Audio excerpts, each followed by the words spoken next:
वाळू तस्करांच्या खड्ड्याने घेतला युवकाचा बळी. भाच्याला वाचवताना राहुल कोळसे यांचा दुर्दैवी मृत्यू. वरोरा तालुक्यातील केळी येथील वना नदी घाटावर वाळू तस्करीमुळे तयार झालेल्या कृत्रिम खोल खड्ड्याने एका युवकाचा बळी घेतल्याची हृदयद्रावक घटना घडली. राहुल कोळसे वय 32 वर्ष राहणार शेकापूर यांनी आपल्या भाच्याचा जीव वाचवण्यासाठी नदीत उडी घेतली. मात्र या धाडसी प्रयत्नात त्यांना स्वतःचे प्राण गमवावे लागले.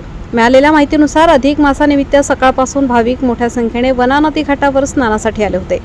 यावेळी भावेश डोमकावळे वय 12 वर्ष राहणार उखरडा हा मुलगा नदीत उतरला असता अचानक खोल खड्ड्यात गेल्याने बुडू लागला. हे पाहताच त्याचा मामा राहुल कोळसे यांनी क्षणाचाही विलंब न लावता नदीत उडी घेतली. राहुल यांनी प्रसंगावधान राखत भावेशचा जीव वाचवला, मात्र स्वतः खोल पाण्यात अडकून बाहेर येऊ शकले नाहीत. घटनास्थळी उपस्थित नागरिकांनी तात्काळ मदतीचा प्रयत्न केला, परंतु तोपर्यंत राहुल कोळसे यांचा दुर्दैवी मृत्यू झाला होता.